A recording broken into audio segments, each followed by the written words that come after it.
We are live. Hey, what's up, everyone? What? Thanks for tuning in. Friday Night Live, Saturday Morning Live in Japan. What you're listening to, episode 54. It's going to be a great episode. We're missing someone. Who are we missing? Where is he? Roberto. Roberto. Robert and I were drinking earlier. Yes, they've been to the pub. Bobby is on his way back from Penny Lane. Not the Penny Lane, a Penny Lane. He'll be with us. He'll be with us. What we're drinking? So, Mike? I mainly got this as a bit because I quit drinking like 2 years ago almost. Yeah. But I really love beer. So thankfully, actually, like the non-alcoholic market's gotten a lot bigger over the last like 2 years. So I mainly got this as a bit because I'm sure it's going to be terrible. But non-alcoholic Guinness, probably going to be bad. Oh, let's see. Ooh. Interesting. Give us the verdict. What's the verdict? I mean, it kind of tastes like Guinness. It's like one of those things though, like also like I'm vegetarian and like it's been so long since I've eaten real meat that I'm like, yeah, impossible meat tastes like meat to me, but I haven't had the real thing in so long. So. Isn't like back in the day, like all those years ago, we didn't drink Guinness because it's not vegetarian, right? Maybe there's like a fish oil or something. Yeah. But anyway, I remember that. Yeah, that was given a hard time by people who would make a narco pies. Yes.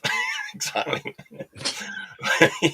What's the name? Michael. What? No one gets the oi play reference. Come on, man. I got it. Michael Thorn. Wrote a fucking song about it. What? What are you drinking, dear sir? What are you drinking, Tom?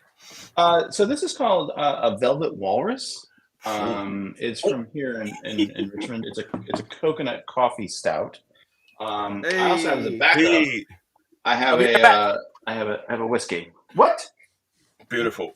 Bitch. So look who's here, the man himself. We're just well, he was here. Now we're just killing time, Bobby, until you're ready. Let's do the housekeeping. Do the promotional material. Like and subscribe. We're up to 2,080 subscribers. Woo, what a milestone that was. It's good work. Great day. That was a great day. There we go. So like and subscribe if you want to. Don't have to. And then let's have a look. See if anyone's watching. Yay! Cheers, Vincent. Cheers, Bobby. As usual, we've all got 5 or more records we're going to be having a grand old time talking about. I'm excited to see everyone's picks. There's definitely going to be some confusion with Michael, and Mikey. But I'm trying to think who another Mike we could have had on this show. Michael Monroe. Mike Scherbetta from Direct Control. I'm trying to think of other. Michael Monroe from Rocks. Yes, yeah. So, that would be my number one pick. If anyone said to me, Michael Thorn with an E, who produced the Wire records. He'd be good. Yeah. Yes. Probably. We could probably swap him out for me. Let's get him on. Yeah, let's get rid of Bobby and get Michael Monroe. Fuck this. Hey! Okay. I'm sorry. Hello. That's okay. You're here. That's what counts. We love you. I was late last time too, I think. You were late last time. We expect this from you. Okay. What's up? What's up? How you doing? What up? I'm okay. I mean, Mike was at the same bar I was. Which Mike? Me? Oh. Yeah, we were at Conton together. We were. I just got back. Oh, wait. I have to get the... Oh, here we go. Chaotic Discord. What? All right. I'm going to go first. We'll go around 5 times. Let's do it. I want to get Bobby to... Actually, it doesn't matter. It's out of control. Yes. Party time. It's not a real one, but It's a Yeah, meme. I saw that. I was like a little digital. That rules. So All right. Should we get going?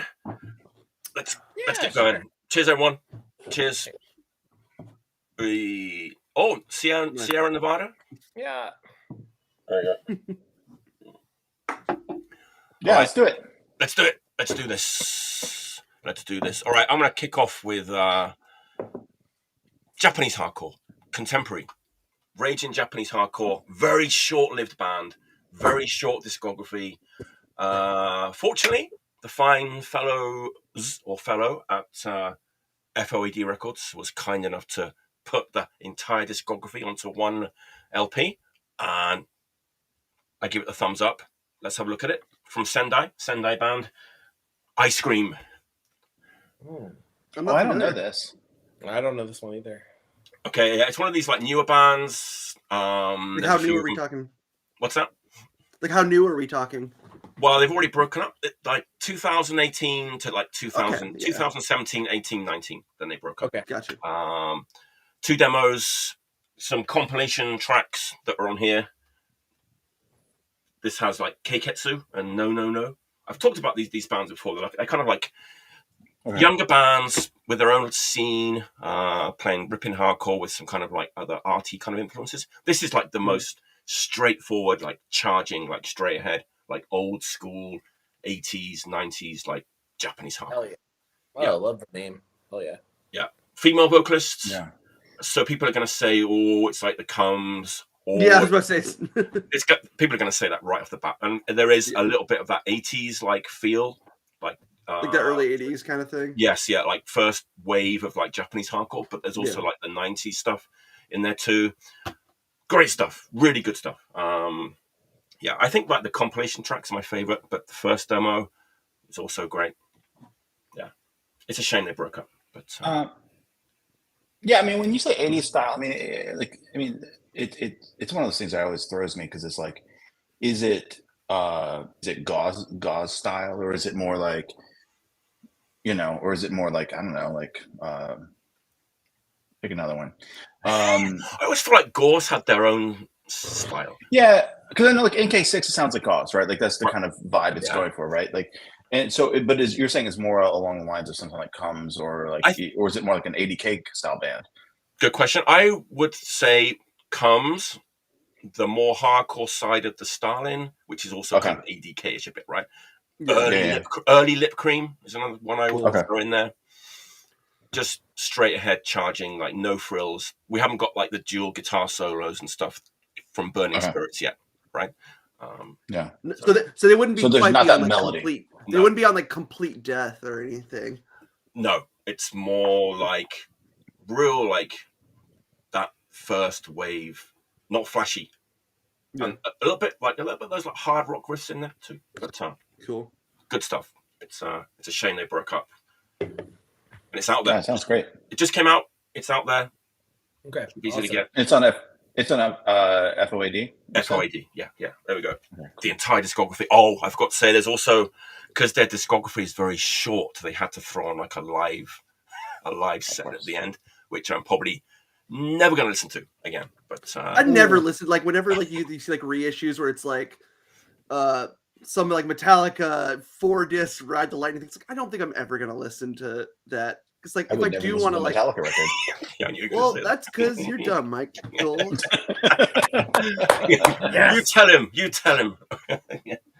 Yeah, on the same topic. You're gonna hate some of the records I'm taking. Right? That's fine. We can talk about that. Talking about that, I got that NME Unholy Death record, which is like one of those like old school like Venom style bands. The only version I could get was like the triple LP version, which has 4 sides of like rehearsals on it. It's like I'm never going to listen to those like sides, but it was the only way and the cheapest way I could get the LP. So there you go.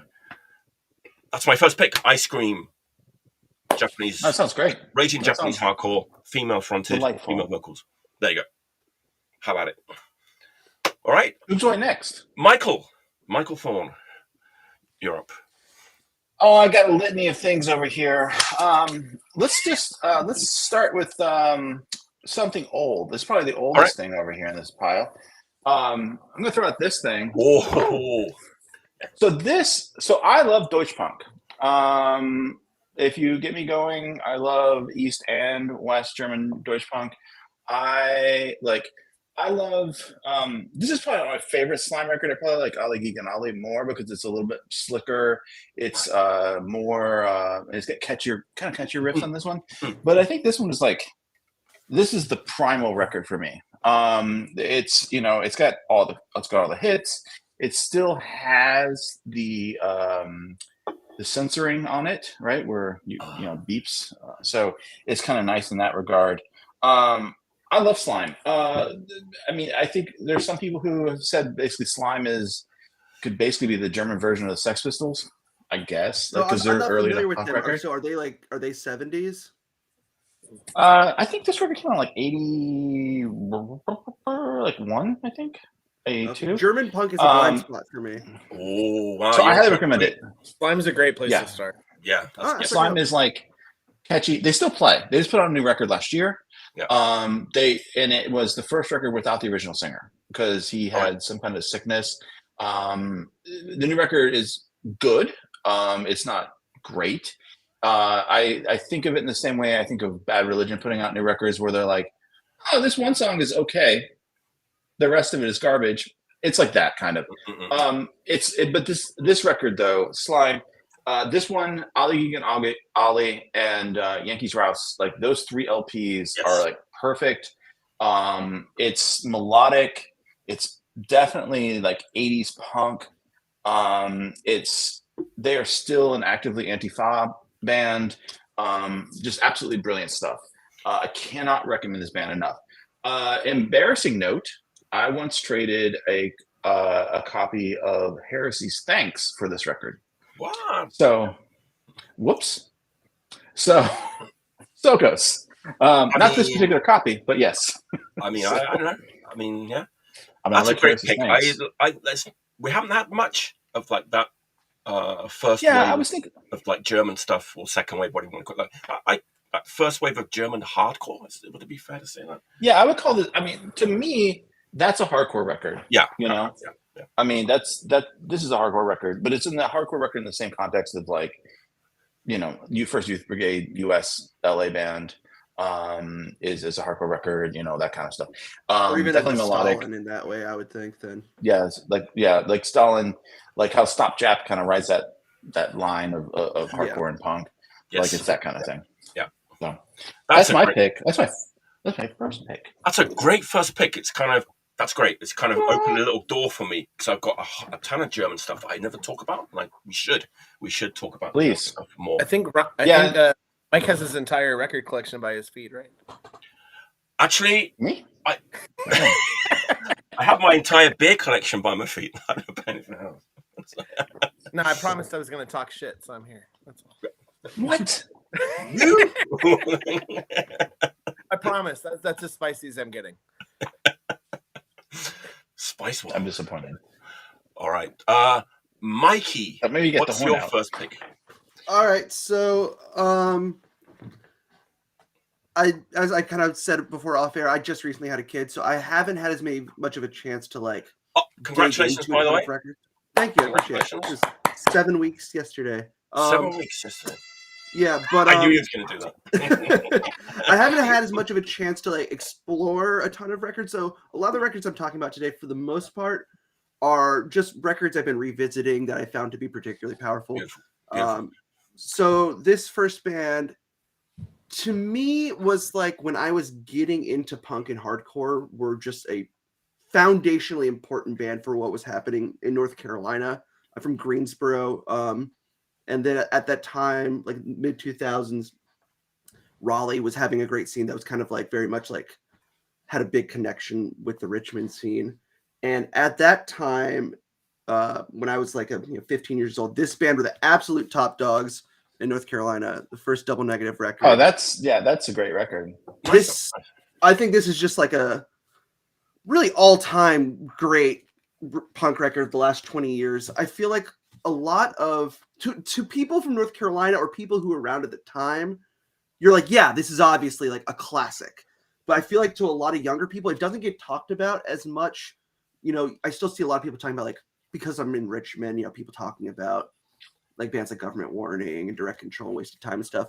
But I almost never hear people talking about Double Negative. As I'm sure you guys, you know, and it's just like great, weird hardcore that's like so, it just doesn't sound like anything else really. Like you can hear some Void in it, some D. Kreutzen in it, but it just sounds so like angular. There's my friend Connor Donegan actually just recently started a band called Daunting Nightmare that's really cool.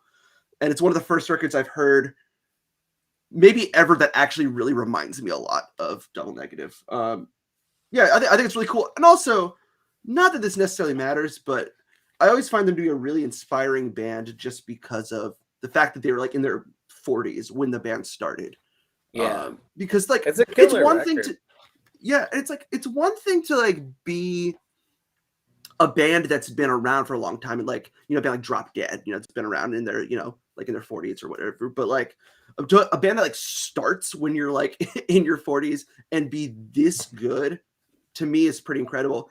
And a lot of those guys I don't think had that much hardcore backgrounds other than Brian Walsby, their drummer, who's in like Scared Straight. But I think a lot of those guys were in like indie rock bands and stuff.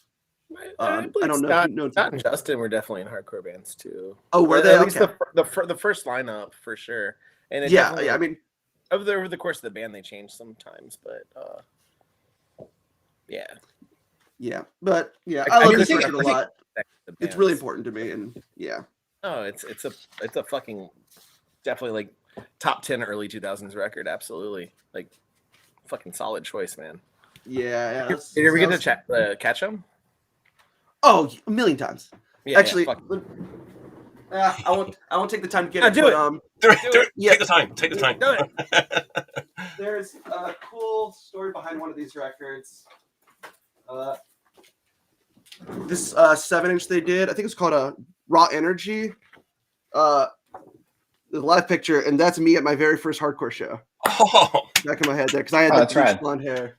And yeah, so I always thought that was pretty cool. That's great. Yeah, it's like the band Crosslaw's last show with like Wasted Time and Life Trap and stuff. So yeah, no, I saw them many times. Saw them with the original lineup probably like 4 times, and it was always incredible. Particularly at some of this house shows and stuff. Hell yeah.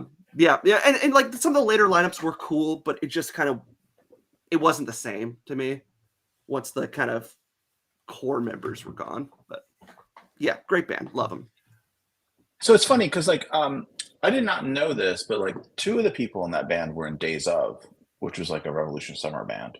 Okay, I'm not familiar with them. Wow, there you go. So like Days Of was like a band that would play shows with like The Hated or like Moss Icon, or they would play shows with like you know, that kind of stuff. Rise of Spring, etc. I didn't realize that that they were 2 of them, but I also did not realize that one of them was an Erectus Monotone, which is a great like kind of indie noise band from the 90s. I think they did like records on like early days of Merge, and then I didn't know Walsby was in Polvo. Polvo. Yeah, he's in Polvo. Yeah, which is like another. I loved Polvo. Like I saw Polvo quite a few times, and they were always like just killer. So, no, I love that record. I love the Double Negative stuff. Like I think the thing that's interesting for me is like you said, it's like folks in their 40s, and as someone in his 30s, it's something I look forward to like doing, and I can't even say it anymore. But it's interesting to me because like there's a fresh take on like aggressive music. It doesn't sound dated at all. It sounds very modern, and I feel like a lot of folks like, you know, like people who are like, you know, in their elder years, they kind of lean way too much into like sonically things that, you know, really basically, and it's complicated, it's interesting music. You know, I love that Double Negative record. So I think Walsby was in Snake Nation too. Someone yeah. Okay, I always only remember him being in like Scared Straight and Polvo, but I'm not familiar with Snake Nation. Yeah. But if you've not heard Days of or Reckless Monotone, I mean, if you like Polvo, you'd like a Reckless Monotone. It's kind of the same vibe. So Cool. Yeah, I love a lot of that kind of 90s North Carolina indie rock kind of stuff. Yeah. So. That's a great first pick. Beautiful. We're on a roll. Bobby, what you got? Roberto. Oh shit, where am I right? They're behind you.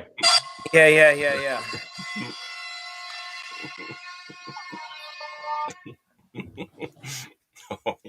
I have 3, so we're gonna 3. What? No. You can't do 3 at once. I was like gonna pick them out. This isn't a porn shoot.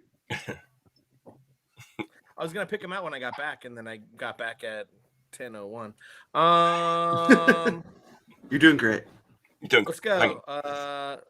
Y'all want 2000s or 80s? 2000s. It'll tie in with my next pick.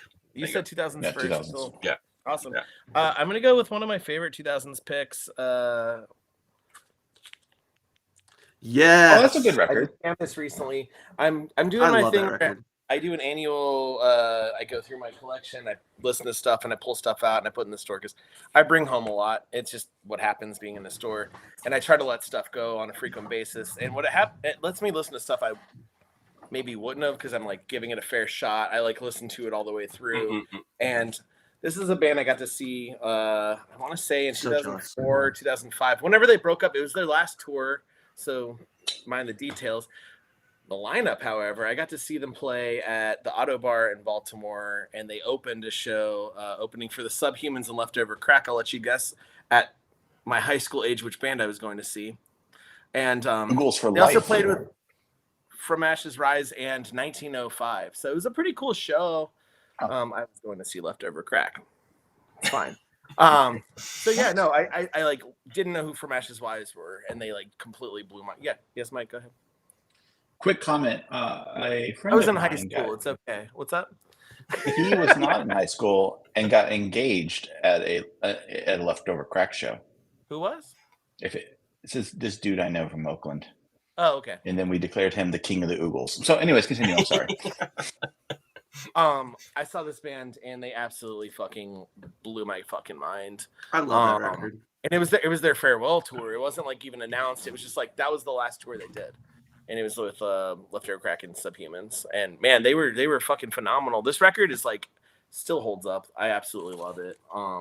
Nightmares. Do we know the year in which that was born? 2003. 2003. 2003. No, good, nice. Something like that. I could be a little off, but it's 2003. It came out on Jade Tree initially. So Jade Tree, yeah. I always wondered like if there was like any like reaction from the scene at the time for them like going on Jade Tree. I assumed probably like 100%. Some people got mad when they're breaking up, so I don't even really know. Like remember, like the Soul Seek rooms were blowing up when that happened. So I can speak to this in some ways. So From Ashes Rise is a deeply personal band for me because I'm like tight friends with those dudes. I did the tour. I went with them on the 3 weeks across the U.S. on that initial tour when that record was released, where they took Assault from Japan. They took Assault out with them for 2 weeks, and then we ditched them in New York, and then they flew home, and we continued the tour. But yeah, I mean, at the time, it was like a big deal because Brad was also in World Burns to Death, and it actually ended up, he left World Burns to Death for probably more because he was doing the band From Ashes Rise more seriously. But it was like there was like a weird schism. There's a lot of weird tension. And they were basically, someone just piped in there. They're accused of being careerists. Like, that was a thing. That was a thing, at the time. The big Jade Tree, yeah. So, it's funny, right? Because Jade Tree so is much money at the big money. But yeah, no, I mean, but no, they were From Ashes Rise. Like I saw them from demo era onward. Did shows for them multiple times. Did that tour with them. Like they were like the best dudes, and I love that record. Like it's like perfect. It's funny because that record actually like doesn't match the catalog. I couldn't tell you another crust band on Jade Tree. It kind of sticks out like a sore thumb. But like in 2003, what else was coming out really on Jade Tree? I mean, I know like the big ones obviously are like Lifetime and that's what I was thinking. Like a Promise Ring record or something, maybe. Painted Black. Pedro. Maybe. Yeah, Painted Black would be 2003. That would have come out at the same time. Yeah. Fucked Up. What Hidden World was like 2006, I think. Probably a little bit after. That was on Deranged though, no? No, that was on Hidden. That was on Jade Tree. That was on Jade Tree as well. Yeah. So. Yeah, it was. I mean, I'm looking at the research online research catalog known as Discogs. The resource. I'm looking at 2000. The resource. I don't want to give them props. 2003. You're not looking at a lot else that is like that. There's Sex, Strike Anywhere, Exit English. They did in Me First and the Gimme Gimme's records. You know. Strike Anywhere makes yeah, sense. not to me. Yeah. Not a whole lot else. They reissued Culture Shock by Wow, Fertil. didn't know that. Yeah. So yeah, not a lot else. What on CD? It was originally released on that 1990. That was like one of the first. Culture Shock is Jade Tree #1.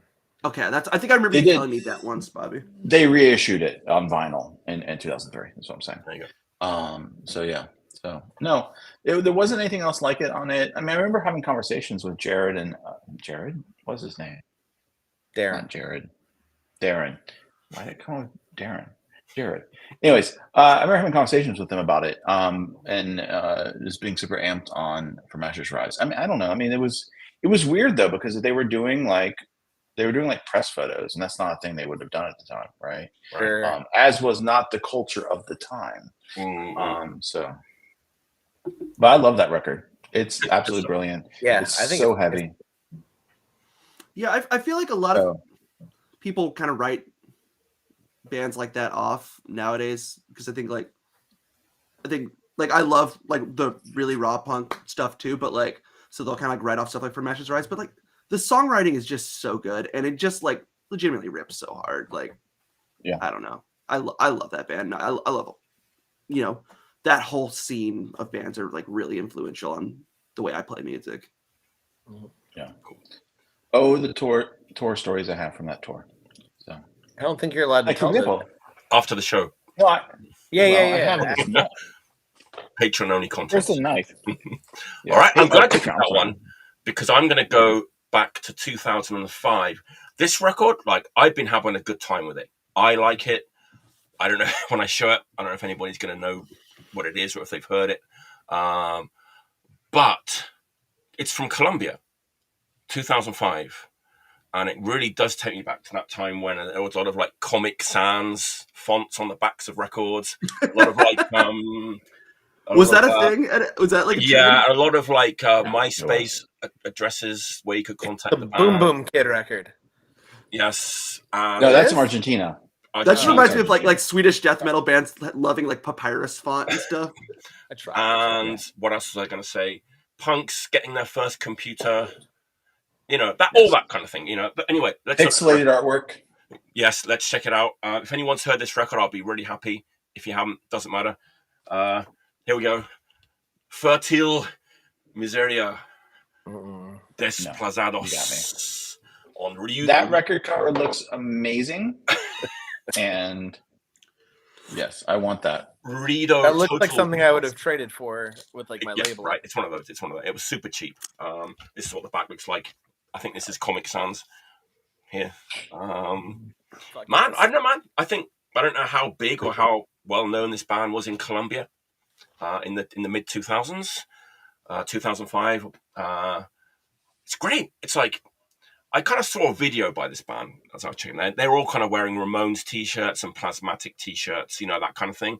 So I think they were kind of playing what we would have called like street punk at this time, right? Okay. But because of like they're from Colombia, so it's like super raw and super aggressive.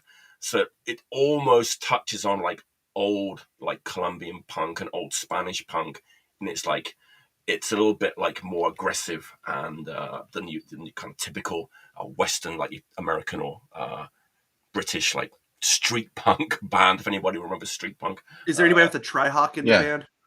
No. No, thankfully not. I came of age during the street punk era. Lots of like Hotmail addresses. I wasn't allowed to address that. When you can contact the band, their Hotmail addresses, and if anyone wants to send anyone a mail, There you go. You can contact them at hotmail.com. How many labels is it? Oh, actually, okay, we've got the band, Pi Diad Records, Radical Punkcore Records, Esteban Carocola Records, and the band. Then it's like Ruido, Total Discos, who didn't put their address on here for some reason. But it's long too. It's like I'm saying it's long. It sounded long because I've been listening to like so many like 12-minute LPs. Like recently, new stuff where LPs are like 12 minutes these days. This is like 29, 28. So it's like, wow, this is really long, but it's not, right? It's like 28 minutes. Yeah, it's just like catchy, anthemic, drinking music from Colombia, mid 2000s. So yeah. No, I love that kind of stuff. I mean, it's like, is it kind of like that band Era? Do you know that band Era? I don't know. Oh, okay. It's a little bit more polished than that, I would say, but they're pretty good on the instruments. But just especially the vocals, it's like it's super angry, those caustic Colombian female vocalists too in this band. I don't know, it's something that nobody's ever going to show. So I thought I'd give it a bit of a shout out. I love records like this too, where like you've had it in your collection, I don't know how long, and like it means a lot to you because you enjoyed it, and like maybe it has. You mentioned that when you first pulled it out, you didn't know how big they were, and like that's like besides the point. If you enjoy the record, like even if it like made the most impression on you, I just love that. Like if you took the time to press the record, like it's hit a level of permanence in that extent. I also don't know because that's the first time I've seen exactly. Well, I don't know anything about the Colombian. I want to check it out from this. Yeah, totally. Frame. I don't know anything about what was going on in Colombia, and when I saw them wearing like Ramones t-shirts and they have a promo video. So I didn't know like if they were a popular band or whatever. I just wondered if anyone knew. But good stuff. Few pints. Friday night. Hell yeah! There you go. I'm gonna check that one out. Fertil, Miseria, Desplazados. In the spirit of a few more pints, I've now cracked open an absolutely ridiculous non-alcoholic beer. I got this is another one of those ones that just sounded so funny to me. A cranberry apple sour non-alcoholic beer. From just get a normal cranberry apple sour. No, it basically just tastes like cranberry juice. I'll probably have to pop open another non-alcoholic Guinness. All right. Round two, Michael Thorn. I wish I had grabbed this record from downstairs.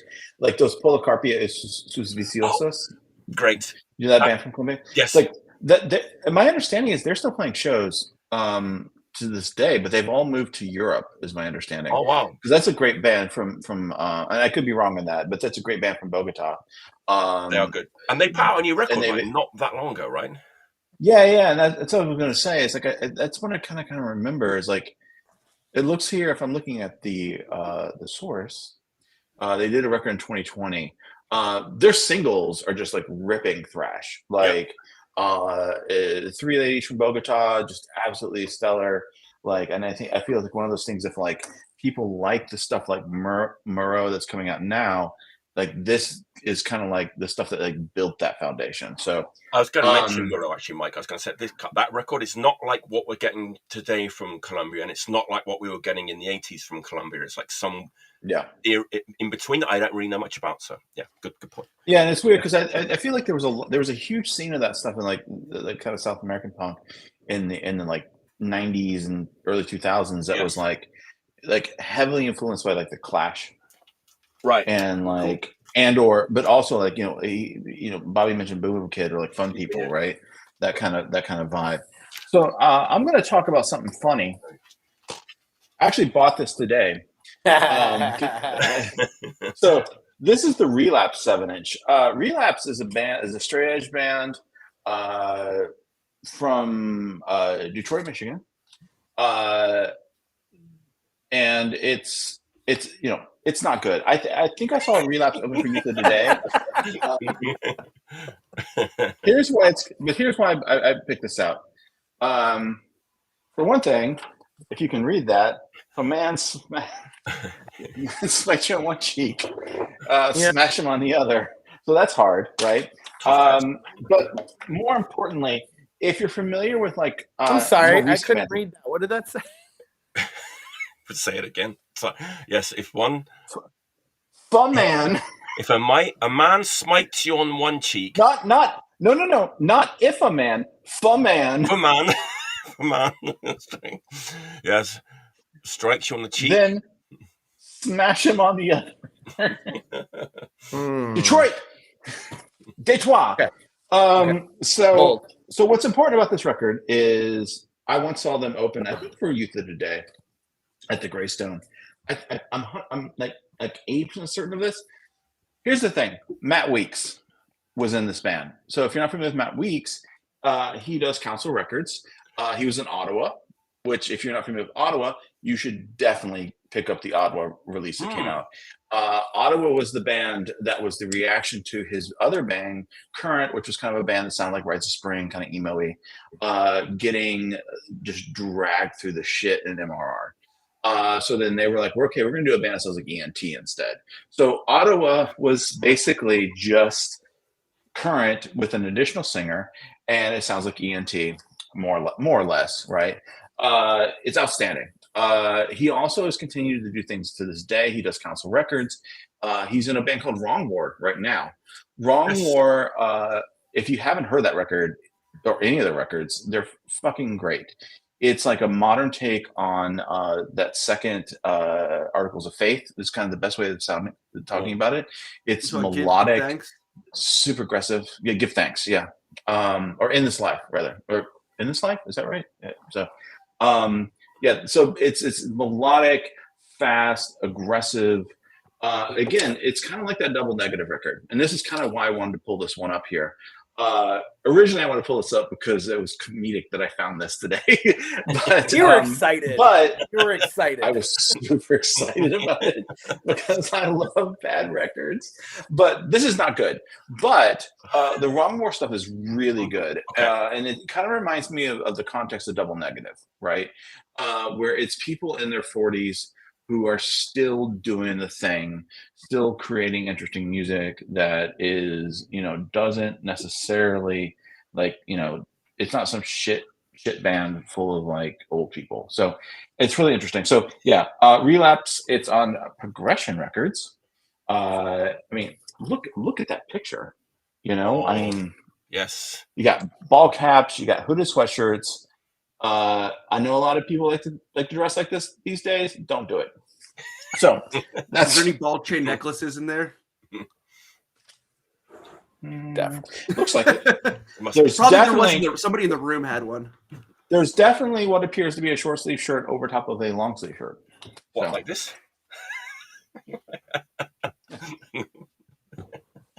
So there you go. I will not say anything else. They have songs like Wrecking Mike Ball Foster is and fashion forward.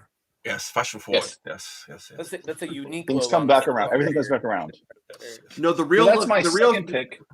The real Strange Hardcore look is the T-shirt over the hoodie. Like that Heresies did. That was Heresies.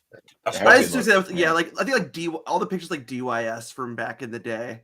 They always did that. Got the sleeves off, got the neck out, put it over top of a hoodie. Yes, just like I was gonna say that's the like best. 7 When seconds. What I used to hear is called is like dogging a shirt, where you would like take the sleeves off and the neck off, and that over a hoodie would be like. Okay. I don't see that enough. Bring that back. I wonder what the dye workwear guy would say about that. So, pull out a random Twitter reference that no one's gonna get. I don't know what you're talking about. I don't have Twitter. What? You guys don't look at like classic tailoring. I don't have Twitter. Sorry, I'm not quite that old. Anyways, all right, Relapse. I'm only 30. Continue. So I did something just like very, very different from a lot of the other stuff I picked. I know Mike Thorn won't give two shits about this band. Look, no one likes the other two might. But so this is probably the most recent band that I've gotten into where like I feel like only once or twice a year I'll find a band where I like connect with it, where I'm like, I connect with this band on every level and I know I'm gonna love them the rest of my life. It's like I feel like when you're like a teenager, you get that like every day. And like there's lots of records all the time that I listen to that like I like this a lot. Like I love new music.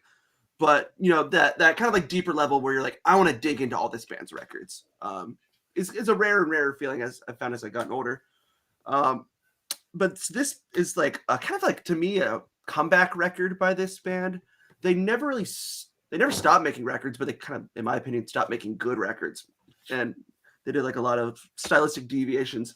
And I feel like a lot of times when a band does a certain style and then they do do different styles and they try to go back to their old style, a lot of times it kind of feels like half-assed.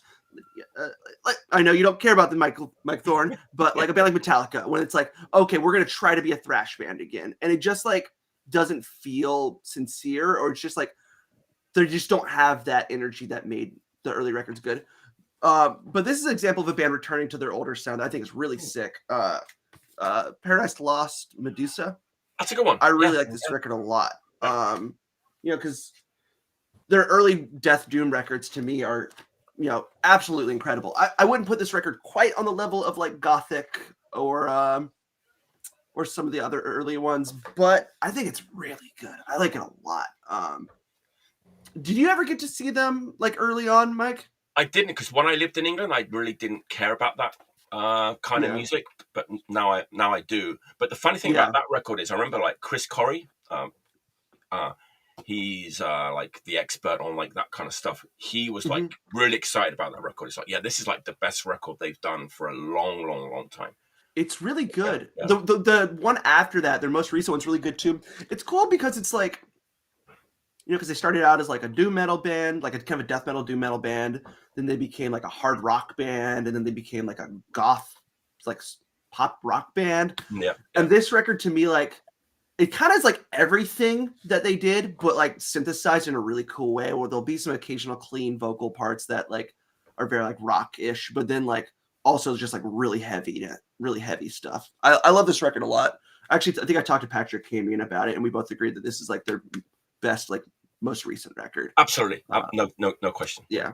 I like it a lot. I just love this band a lot in general. I feel like it's kind of funny. It's in a very different way than like Double Negative, but it's like one of those things where it's like, I feel like to metalheads who were around in the 90s, like they're a very obvious, like very popular band, but like I know almost nobody who like my age who's like really into Paradise Lost, unless they're like a doom metal dork. But like in general, I feel like people won't revisit these records enough. I really like them a lot, and this is a cool one. It's got a cool gatefold of some sort of scales or snakes or something. I don't know. I purchased this at Final Conflict Records. That is my second pick. Paradise Lost, Medusa. I think a lot of my records that I picked today are probably from Final Conflict. That's a good one. If you're kind of given up on Paradise Lost, give it a chance. I think give it a go. I'll be honest, not a group I've ever dove into. So, do you like death doom metal? A good place to start, or maybe not a great place to start. Check out the album Gothic. Is a good place to start. Okay. If you like early, early like slow death metal and like Celtic Frost, you would probably like it. I love Celtic Frost. I mean, I've read John Milton, but I've never heard that band. I never even knew they were a band. So I read Milton though. So. All right, nice, cool. All right, Bobby. All right, I have easy. All right, I'm picking out Cherrees. It's kind of. I thought that was Subhumans at first. I thought that was Cradle to the Hey man, that's lost Cherrees. Yeah, if you can spell. What? We used to pronounce it like that, though, actually. Yeah. I think I might be a couple of beers ahead of you. I mean, I don't know, Mike. What beer are you on? Me? Mike Foster, yeah. Mike Foster is on just his third small can of Sapporo. Okay, great. Because it's. Don't you see it says Mike AA? He's AA. AA. He's a friend of Bill. It's great, like peace punk record. I heard them. The first track I ever heard was F Plan G Plan somewhere. You can't read that. Man, this record just kind of hits a little different. It's not just like the same old like UK 82 street punk kind of vibe. It's definitely got more of like the melodic end of it. It's a little darker. It's keep going mob, keep going darker. I really thought this record was I love incredible. that. Yeah. It stuck out big time to me. able to track down an original one of it, and yeah, I just like love this record. It just hits a little different. It's funny to look at the lineup has like 8 members. Like I don't know, it's pretty cool. I had that one pulled, and I pulled it because it's something I've been listening to this week, and That's a good one. Yeah, I wish I knew a little bit more about the group and other influenced artists, but like they were part. You said the Subhumans. I want to say, I'm going to say is that they were from that area of England. I would assume so. And isn't that like Wessex 82? That's where I heard them. There you go. Yeah, I'm not sure they're on it, but I mean, like that's like the record that like kind of got me looking into more. Right. And then the book The Day the Country Died, yeah, which yeah. Go on. So many bands. Yeah. Checked out dozens of records from that book, and that was definitely a product of that reading. Yeah. Anyways, that was probably one of my favorite things I found from that era. Oh yeah, that's a good one. That's another one that's kind of people don't really talk about. Yeah, I wish I had more to say about it. It really sticks out in different ways. It's melodic in a way that a lot of these punk records aren't. I mean, like definitely like Subhumans will catch you kind of off guard sometimes with some of their tracks, and like same on this one. Like it just has like a level of pop value that like, and I don't mean pop music. It's just like it's got like it just catches you in a way that I don't know. A lot of the other records were just kind of like fast. Yeah, you mentioned like the Mob I love too. I mean, that's another band that's like so. Right. Is it? Right. Is it like Dan? The Dan? No, it's a little. Okay. It's very much more like maybe more Newton Neurotics, but not even that. Okay. Like it's just it has some like melodic values to it. Like there's really great songwriting to it. Yeah. Yeah. Because this is one of those records that I've seen for years, and I just never really listened to them, and I've always been. I mean, if you're gonna like hit, Spotify or YouTube, like F Plan G Plan, that's like my favorite song by them, easily number one. Like that's like a great place to start if you're hearing about this band for the first time. Like pop that in and be like, oh shit, like it's really cool to hear from my early '80s punk group. Yeah, good, great, that's great. Lost Cherrees. Oh, what's the name of the record again? I forgot the name. That one's called All Part of Growing Up. That's it, All Part of Growing Up. From around like 80, I don't know. I'd have to... Yeah, it's 80s. Let's just say that. Yeah, 80s. That was like 20 years ago, right? Yeah. That's the new album. What? The 80s were 20 years ago. Yeah.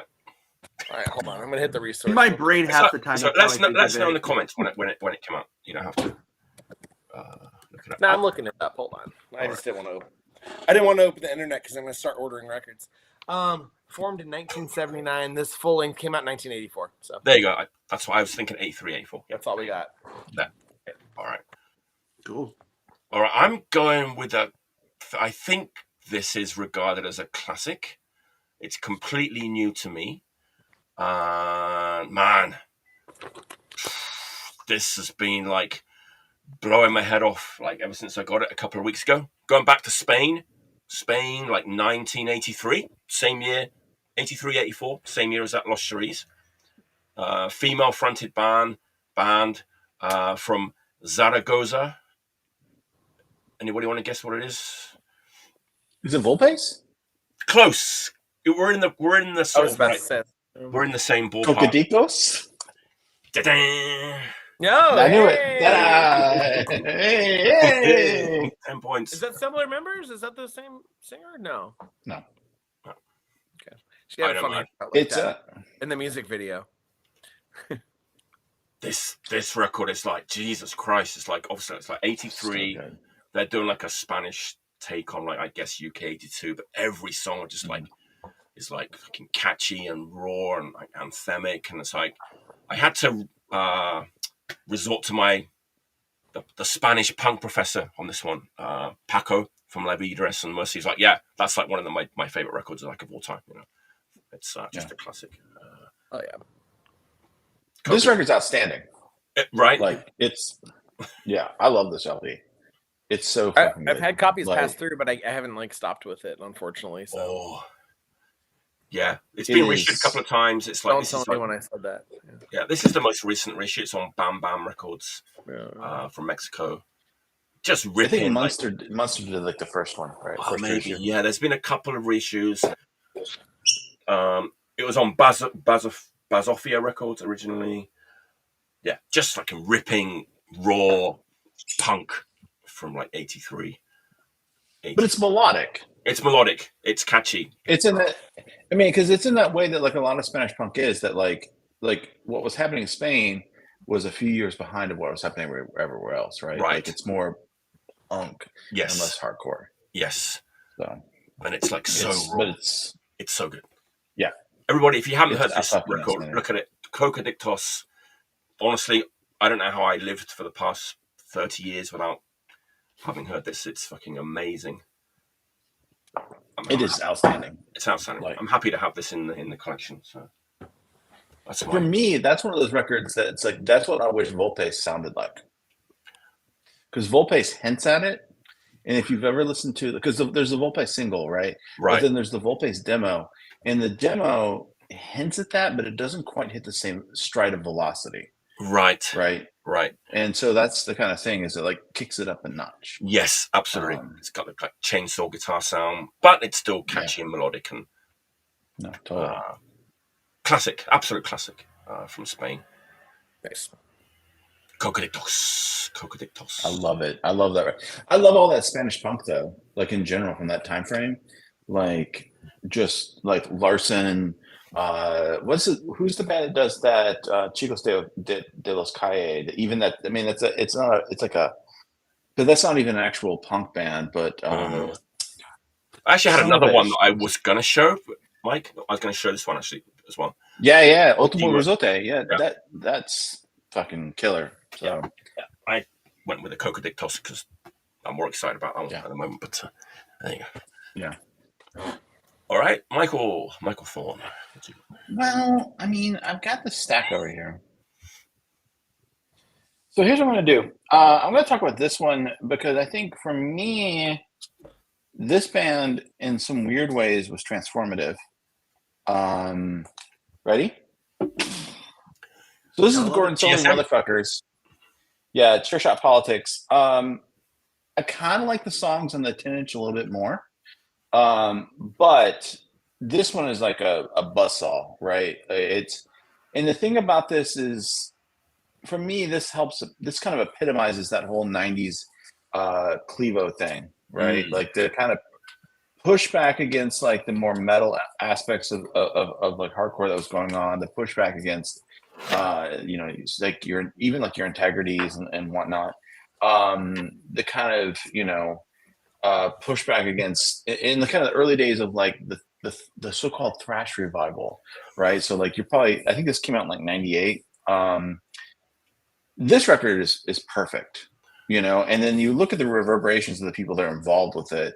I mean, Urba basically is someone who is like straddled hardcore from day one, or since like 84 or whatever, whenever he did Lek. But, also did the whole like Conviction Records thing, did the whole 90s kind of straight edge thing, did H100s, did this, did Nine Shots Terror, did Fuck You Pay Me, and then all these other bands. And then even though he technically retired from music, he still is now playing in a band again. So, it's interesting. But this band in particular, live, living in Ohio at the time, was just fucking unstoppable. Right. And there's all those stories of them playing like Chicago Thrash Festival and the chaos that went ensue and the whole thing.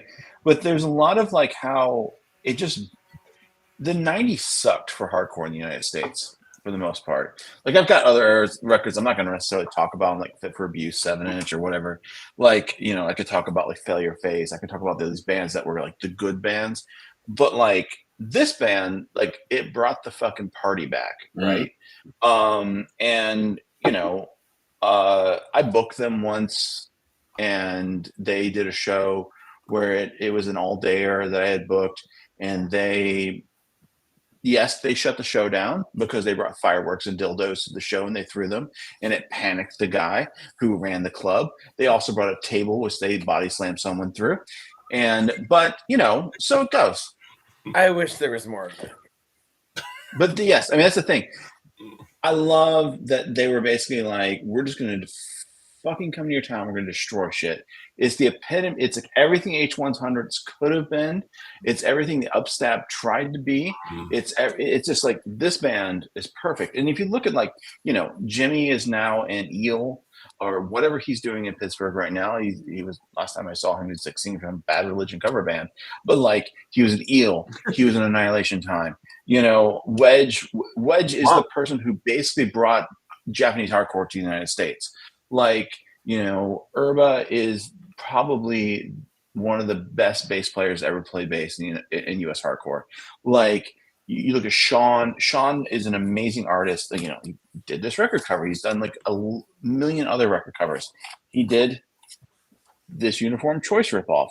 You know, like all that kind of stuff. Like, it's just, I love this record. I love this band. I love these people. Like, it's just so important to me. And like, this is, you know, and it's also just not because it's like I have that connection with them, but it actually fucking rips, you know? So, and it's one of those downfalls and one of the importance of like keeping like actual physical media, because this isn't on any kind of streaming services, right? Like it's unfortunate in some ways, but like, and I wish this could get reissued. Dan from River on Fire, please reissue this. But you know, it's fucking glorious. So that's an appropriate pick. Last time I did the show with my drummer Sam Roberts, he picked the H100 live record. He did. Which, yeah, fucking rocks. I saw H100s once. Well, I didn't quite see them because they basically lit the club on fire. So, well, that's your fault. That was my fault. I said, Chris Urba, having a club. Why don't you be on PCP and spray the fucking club with lighter fluid and light it up? Yeah, you should have done that. I should have done that. It's my fault for being straight edge. I'm sorry. So all right, my third. Oh, sorry. Yeah. No, go ahead. Yeah, my third record. It's my most contemporary record. It's other than the Double Negative one. It's my only other like straightforward hardcore punk record I picked. It's one of my favorite. Probably one of my favorite, maybe top 10 favorite 7-inches of the last probably like 10 years. I really like this record a lot. And their previous band is, I would say, much more well-known or infamous. And this band definitely kind of has a reputation when they were around for being maybe a little too edgy. But regardless, I love Tarantula.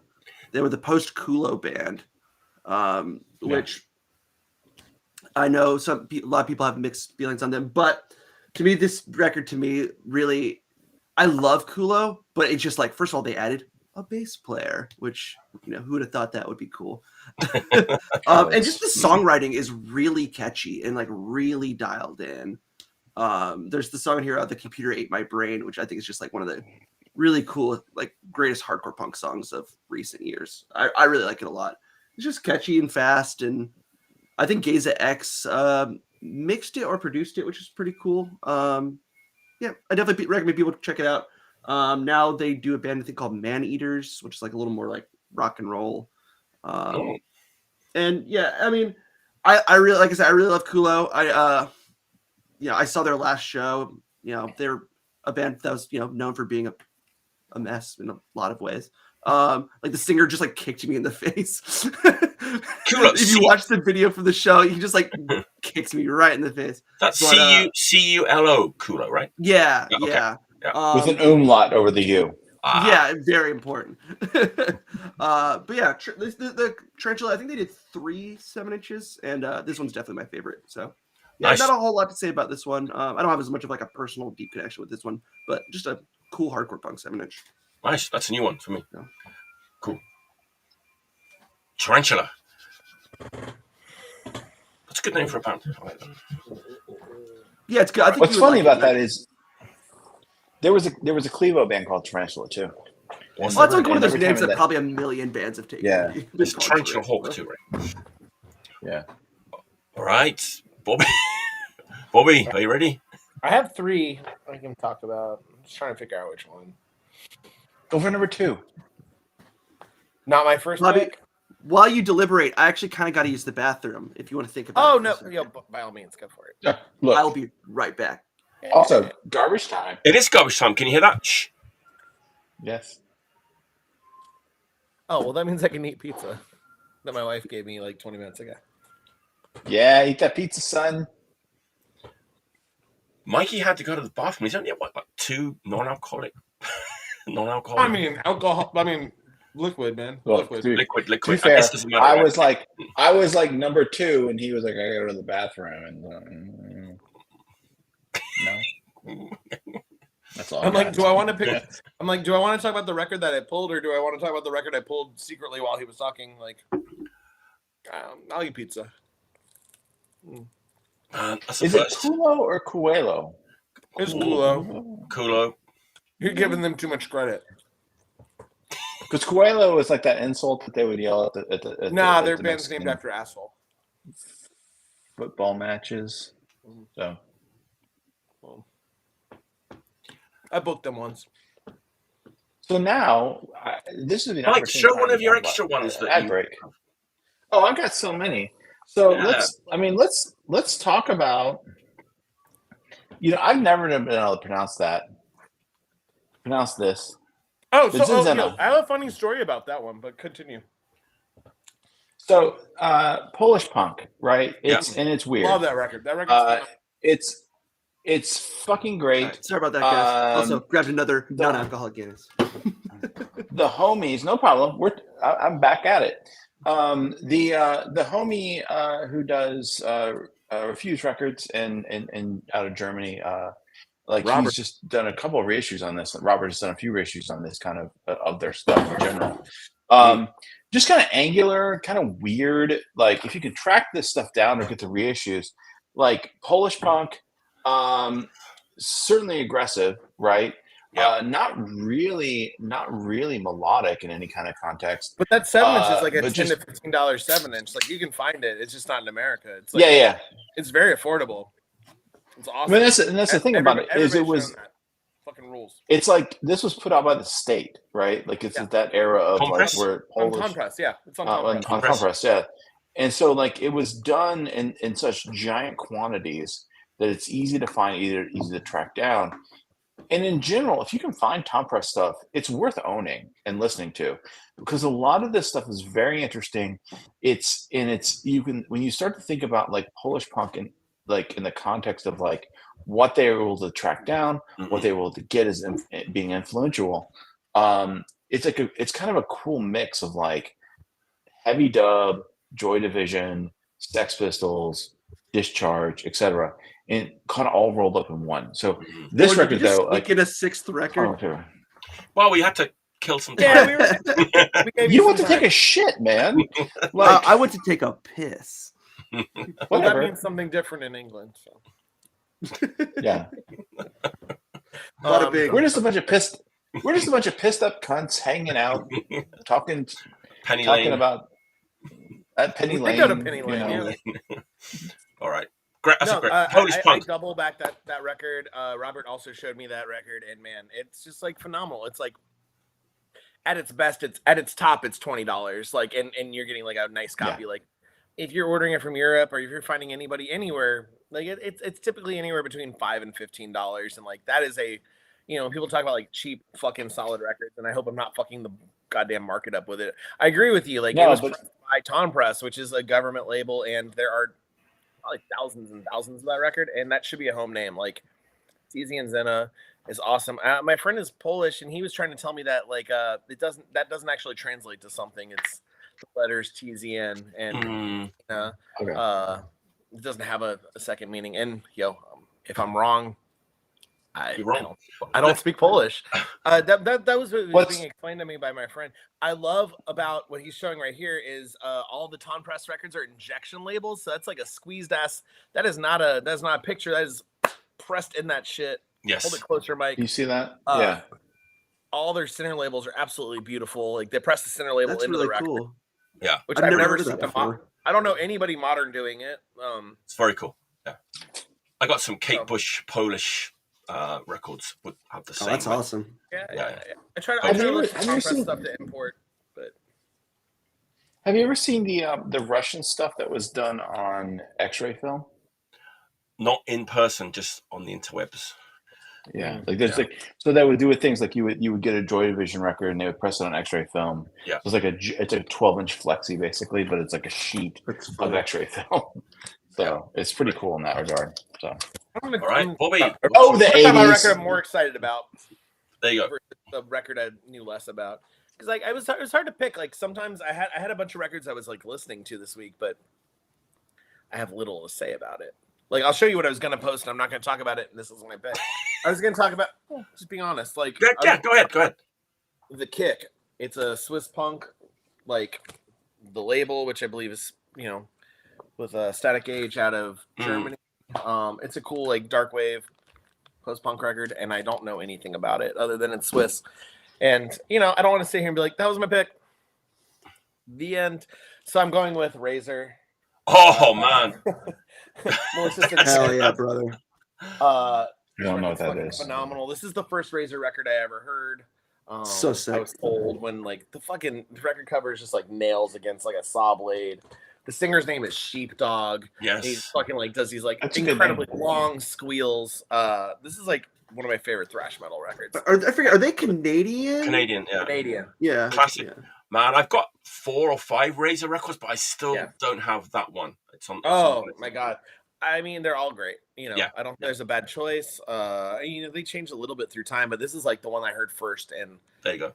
I got to see them in 2020 at the very beginning, the Power Trip like through a fest in Dallas, and I got to see them play that year. Oh yeah, Evil Beat. I never got to see them like obviously when they were like really doing stuff, and they were pretty solid at that.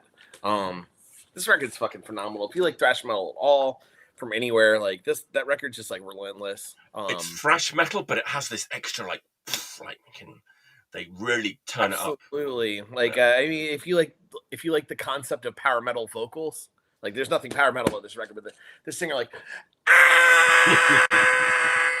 like for like longer than I can do because Custom Killing, right? That's Custom Killing. That is Malicious Intent. Sorry, Malicious Intent. Malicious Intent. My God, I don't know. I really like that their logo is. That's a really good pick. Razor like cutting in, so it's like name. Every record has like the Razor cutting. They never changed the logo, as far as I can think. No, as far as I mean, I actually pulled out the wrong record. This is the one that I'm talking about. That's my favorite one. There you go. Yeah, that's my favorite one. That's Violent Restitution, right? And I'm whatever. I don't care. This is the one I meant to pull, but I mean that's whatever. A ripper. I have all of them, so they're all great. They're all great. It's easily confused. Yes. Whatever. No, that Violent Restitution. Whatever. Judge me. I don't care. I mean, honestly, they're all great, so it doesn't matter. But I meant to pull Violent Restitution. The end. Are they from Ottawa? Like Exciter is. Any idea? Or? I pulled the wrong record, so I'm not going to tell you because I don't know. I don't know anything. You've got the right band, though. Let's give you some credit. They put you correct band.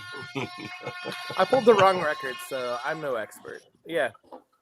Classic Razor, one of the classic thrash. Razor is from Ontario. There you go. Okay.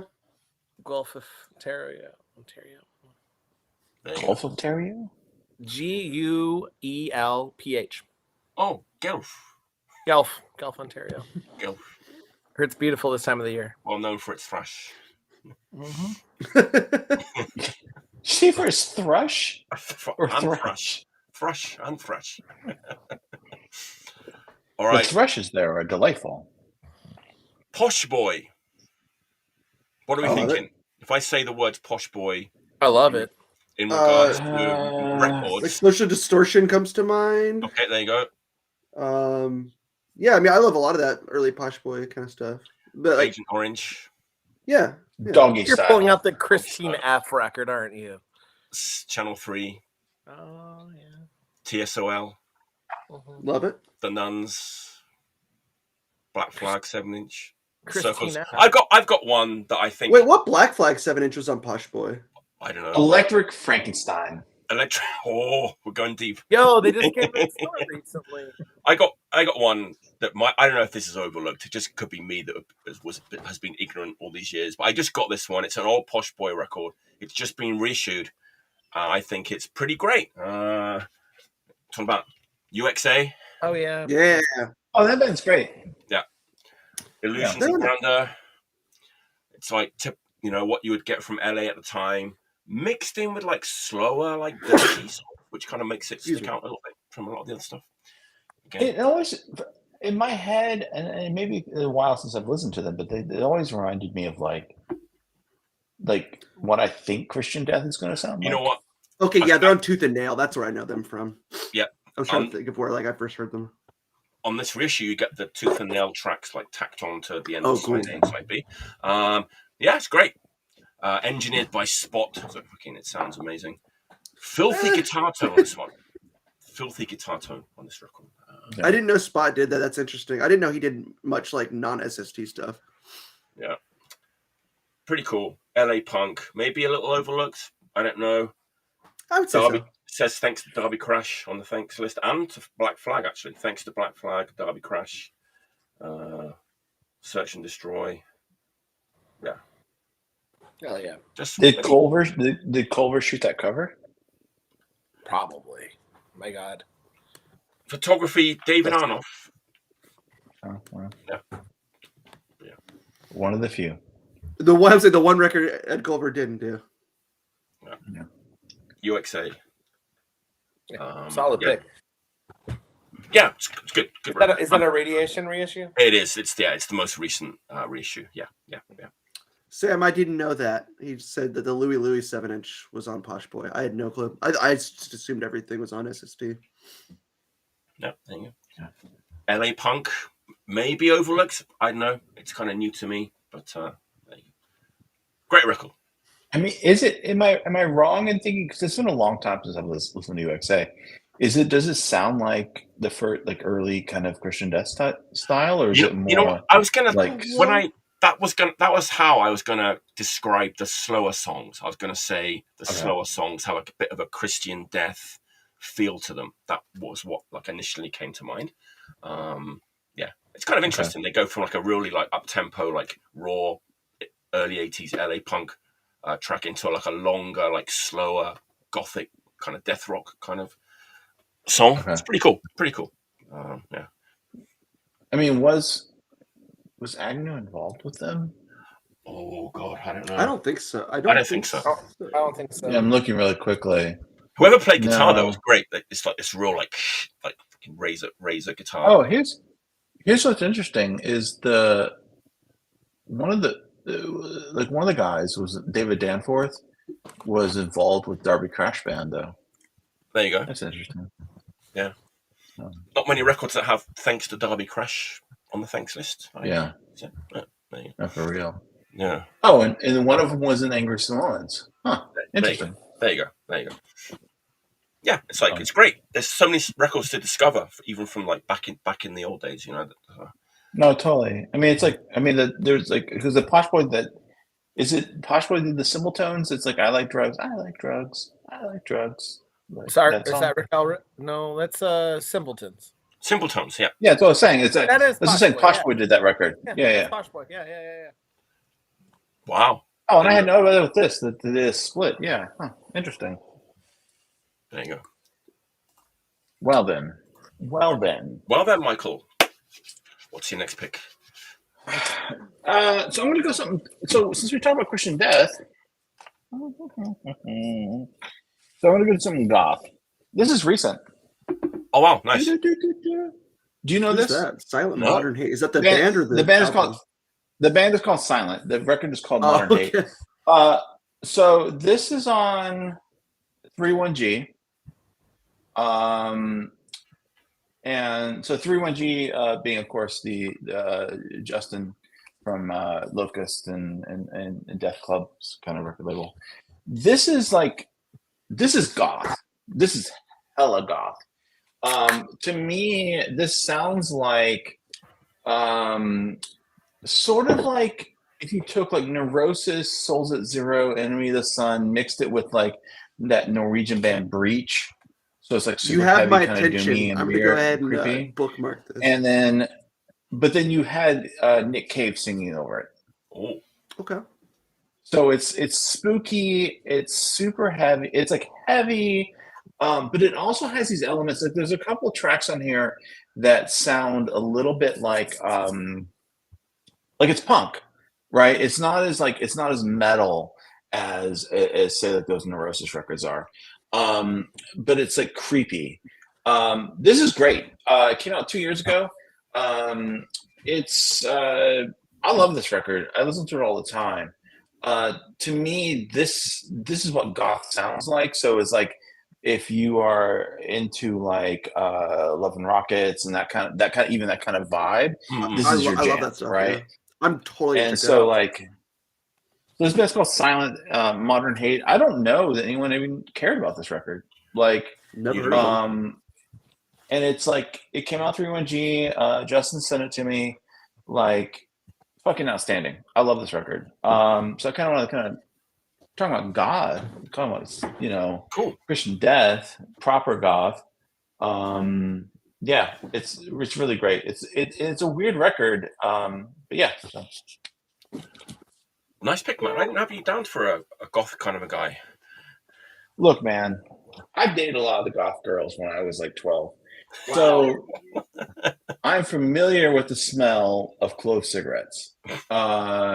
So no, I mean I just made that shit up. I am familiar with the smell of clove cigarettes, but I like that kind of stuff though. I mean it's spooky and it's weird and it's kind of like it's the same kind of vibe for me personally, like when you're sitting around listening to like heavy dub or something like Burning Spear, right? It's like a nice kind of and now I will smoke the pipe, and now I will read the book, and now I will drink the whiskey, blah, blah, blah. Beautiful. That's beautiful. I wish I was going next, because that would totally segue into my next pick. I mean, it's your show. You can do whatever the fuck you want. Are you wearing goth anklets? Me? Yeah. You. I mean, I'm wearing black on black on black. But you have an anklet on. No, I don't have an anklet. But you're not goth. Should I have an anklet?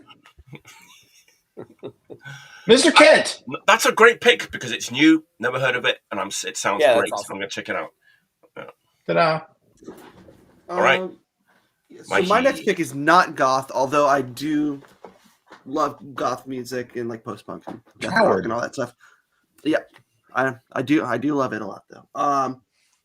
But so my fourth pick? Fourth, yeah. This is by another North Carolina band. At one point I thought about doing all North Carolina records, so I could talk about like Animosity by CSC and stuff. But this is by a band from my hometown of Greensboro, North Carolina. And when I was a teenager, there was basically no other. Like I had my band, we were like a fast, like kind of 80s hardcore wannabe band with like a little bit of power violence, and this was the only other fast and heavy band that was like, not influenced by like New York hardcore or like post crust kind of stuff.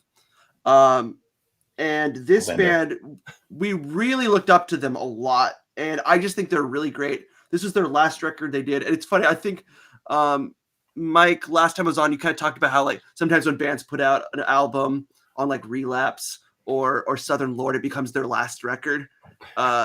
And that is the case with this. This is a Torch Runner, Endless Nothing. Oh, they were on Southern Lord. Yeah, this is their last record. They did one Southern Lord record.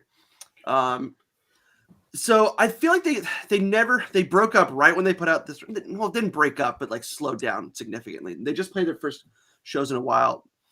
And Mike, last time on the show you talked about Cruelty, and I liked that record after you talked about it. Because you talk about how they describe their like music as like disgusting music or filthy music, and yeah.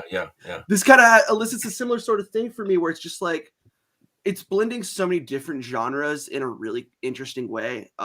There's a lot of like power violence in here, doom metal, death metal, crust, hardcore, in a way that feels really natural and it's just like relentlessly pummeling music.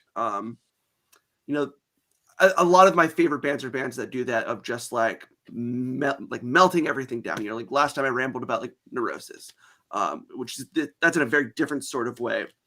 I do love Hellbender, but yeah, this band's really cool. There's like a band from here nowadays called Killing Pace, and this band kind of reminds me in some ways of kind of what they're doing. I really recommend people check this out if you just like heavy music in general. Lots of blast beats, but also some really cool like doom sections. They were like kind of like my band's like a Big Brother band, and they just started playing shows again. They did a record also like To Live a Lie. They actually did one of the very first like Closed Casket Activities releases early on. Like early on in that label's history, but definitely check this out. Endless Nothing. It's just like relentlessly aggressive, heavy. Torch Runner, like, name of the band, right? Torch Runner. Endless Nothing. Endless really, I feel like really I saw good. them around the time that got released, and then I didn't hear much about them. They yeah, like Strange Matter. Like I saw probably them. Yeah. It was probably like with like The Body or something like that. They used to do a lot of stuff with them, or like Baptists Full of Hell. Also from North Carolina. Yes. Baptist? Yeah. Baptists. Did they play together? I feel like that maybe was the show. Probably. It all kind of they're one of those bands I've seen them like maybe more times than almost any other band, because they would just like play every show. But really good stuff. They should have been huge. They should have been like. I mean, like I like Nails, but like this band to me is like should have had what like some of the popularity that Nails had, of just like really just like brick in the face kind of music. But this is more of like in a crust kind of way, as opposed to like a heavy hardcore way. So, interesting. Wow, yeah, cool. Really, really good record. Definitely recommend it. Nice. I put a lot of respect on that band. I'm a big fan.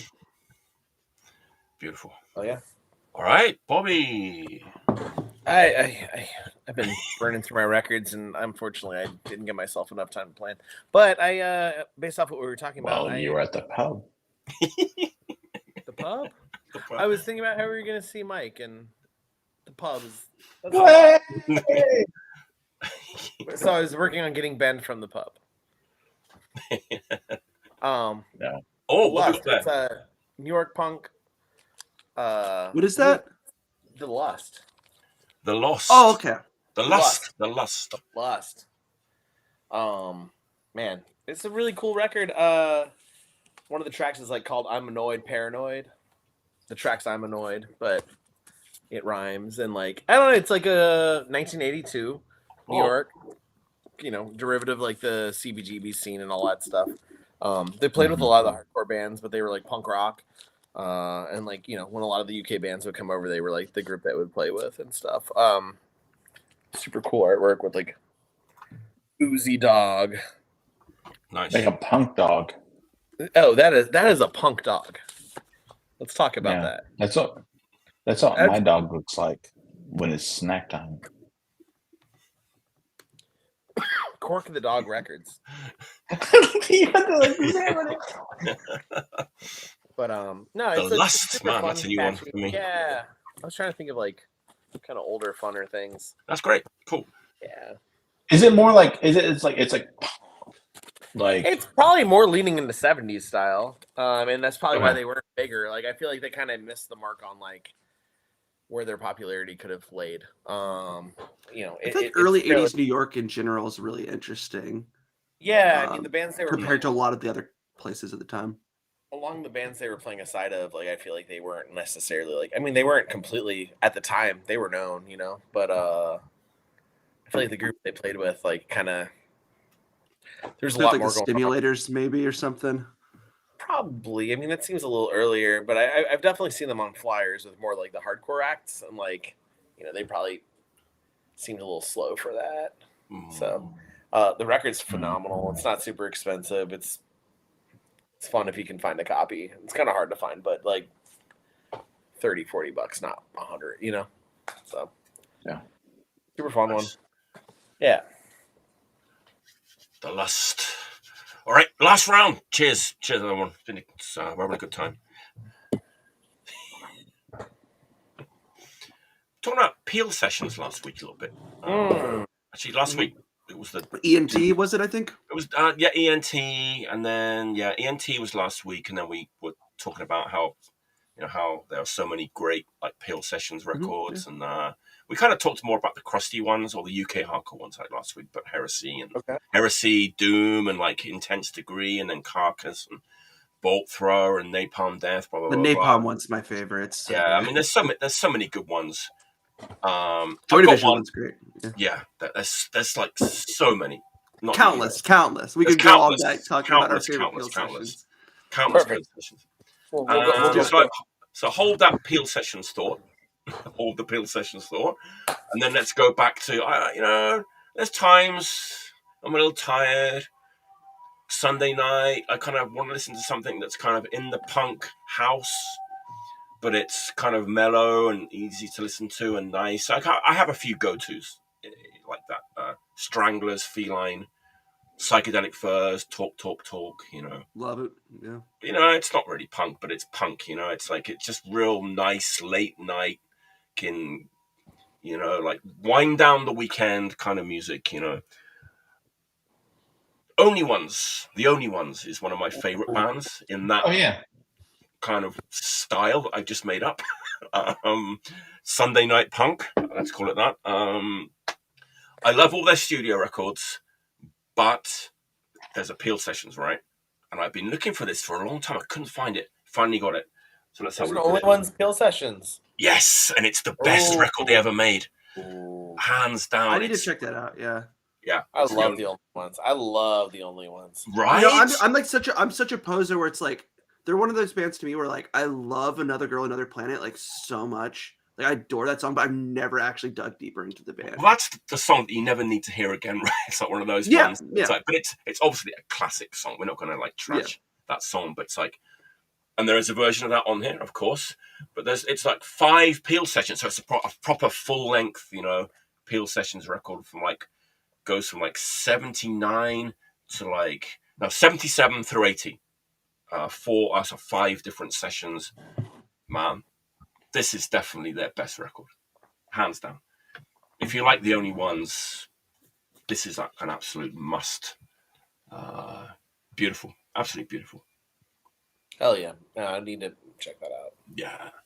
If anyone hasn't heard the Only Ones, how are we going to describe the Only Ones, man? It's like it's power pop. But it's like kind of darkish and it's very Bowie influenced. I want to say, amazing guitar player. Yeah, I mean, there's also like a lot of psych rock elements to it too. Yeah, I think it's it's kind of all over the place. And I feel like if you're a fan of like the Soft Boys, probably Only Ones are good. There you go. Probably good influence on there. A little bit more punky at times. Be like the second Saints record, like yeah, and the second Adverts record. Yeah, there you go. The guitar player. Yeah, I mean, it's like. Go ahead, Mike. Go ahead. No, sorry, go ahead. No. I agree with you. I think the guitar player is outstanding on these Only One records, and like I think it is true. Where like it's a weird period where when that stuff came out, it was like it's a kind of like groping in the dark, trying to figure out what's the next thing, right? Like it's not like the Stooges or MC5 where you can definitely be like, oh well, this is the hardcore song and this is the punk song and blah blah blah. But like Only Ones, it incorporated because in England there was the whole pub rock thing, and so like Only Ones draws from that pub rock thing a lot too. In addition to like what would become punk, and it's just like it's catchy as shit. And then like I can only imagine like because most of the appealing thing about most of those peel sessions things is it's probably the best sounding recording, but it's also the best. It's like the most raw version of the band too. Yeah, and so it's like. And you can really hear that live feel. Yeah, and you can really hear that guitar work on the versions on the peel sessions. Just like, man, I can only imagine. Yeah, I had noticed it before, but you can really hear it on these records. It's like, man, these guys are fucking great musicians. It's also a little bit glammy. It's definitely glammy as well. Yeah. Right. I mean, it's that weird era too. I mean, that's the thing is like all that stuff that came out of like you talk like late 70s punk, and it's like all that stuff. It was like. It's a little bit of like Dr. Feelgood, and it's a little bit of like Bowie, and it's a little bit of Stack all the above. Stack Waddy. Whatever you just said. Stack Waddy, I think he said. Yeah, I mean, if you like whatever the guys who own Penny Lane are into, so they like the Beatles. Really? I guess. Same. Yeah. And soccer. Hey, if you like the Only Ones, but you can't find this and you've never heard the Only Ones, I want to say start off with Only Serpents Shine. That would be my tip. Oh, wow. Really? Yeah, but maybe for the beginner, that's not the best place to start. Maybe start at the beginning. I don't know. That's my favorite, like, studio record from the Only Ones. Yeah. Huh. But now this is going to be my go-to from now on. There's also like a greatest hits record, which is also phenomenal. But yeah, I feel like they also have a greatest hits record that's it's great. Oddly, it's not bad. Like it's I don't usually point people at that, but for how difficult it is to find their like first record, yeah, it's a little cheaper. It's a little easier. Like, yeah. Hey, who knew that John Peel produced the first Stack Whitey record? Thanks, guys. I learned about Stack Whitey in the John Peel book, so I'm just talking about that. There you go. It's good. All right, The Only Ones. Check out The Only Ones. If you've never heard The Only Ones, check them out. Classic band, classy band, great band. Totally. It's so funny because like Only Ones is one of those bands that like I confuse in my brain with Nasty Facts a lot. Oh, for some reason, some weird reason. Like it's like I hear it. Another Girl on the Planet is also in the same context as like Drive My Car. It's also in the same. I mean, also, like, but also like Nasty Facts is like a 45, maybe 2. Like Only Ones were. Yeah, no. But that's what I was saying. Is like in my head because I'm fucking insane. Like I sometimes will think that song Only Another Girl on the Planet is like a Nasty Facts song, and vice versa. Gotcha. I'll think Drive My Car is a Only One song. It's that kind of same. Gotcha. And that psychedelic first too to me because Peter Parrott does sound a little. That first LP. Yeah. They sound similar vocal approach, you know. But there you go. Only Ones. And I also think like Nip Drivers. Oh. Like Nip Drivers, and which is probably a bad racial slur. It is. But anyways, it is. Yes. Probably. Son of a bitch. I made it so far in the podcast. But no, I mean it's the same kind of thing, like where it's the same kind of vibe of like that kind of power pop, like also dredging on like the same kind of influences, right? So anyways, I digress. So oh geez, you just made me Google Nip and Nip Drivers. I didn't know what Mike, they were. Hey, that being said, great record. Yo, Nip Drivers, sketchy band names, just like the Nips or the Nipple record. Maybe the Nipple record's not, but great records though. Yeah. Anyways, so I have like a couple of choices. We can play this game. One of my favorite bands, one of my other favorite bands, or one of my favorite bands that I wish the Clash sounded like. Or one of your favorite bands. Any other votes? My favorite bands. Number one. Yes. Yeah, your favorite bands. Okay, so we're gonna go with Evergrande. Evergrande? Yes. Cool. Yeah. Hell yeah. So there's a bunch of releases that I was gonna pull from, I think Andy Rock and whatever else. I think you're the one who got me like, into Evergrande, actually, Mike. Well, I do what I can to educate the children. I am 31 years old. Look, you're only 30, so I'm older than you. Yes, I'm only 30. This is State and Capitale. It's a cover song, but it is fucking outstanding. So good. Like this, like well, school us. Who's it a cover song? Tell us the rest. It's like a folk song, isn't it? It is a folk song. It is escaping my brain right now. Mike Foster, do you know this? I know Evergrande, but I don't know who the original Swedish folk song, the original Swedish folk song was. Capitale. It is a cover song of a Swedish folk song, and Leif Nyland is his name. Blagtaget. I'm saying that really wrong. BLA with a dot over it. TAGET with a dot over it. It was a folk song from like the late 60s, early 70s that they cover it. And it's Like State and Capital, it's it is like 77 style punk, right? Like Evergrande is 77 style punk. This is my white whale with my zine to interview Thalström, the singer of Evergrande. We've been working on it for a long time. He's like a pop star in the UK in Sweden at this point. He's a big deal. He doesn't want to talk about this era. Nice. But like, this is like punk as shit. It's like, imagine if the Sex Pistols weren't a boy band. Like, there's video of Evergrande playing like house shows. Yeah, those house show videos are so cool. It's so rad. And then playing this particular song. This is the one band that I would get tattoos of their lyrics of. It's melodic, it's catchy. This song in particular, about the nature of the state and capitalism working in hand to fuck us all over. Like, it's fucking brilliant.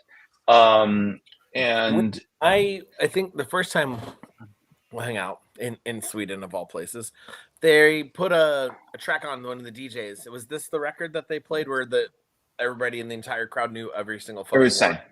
Yeah.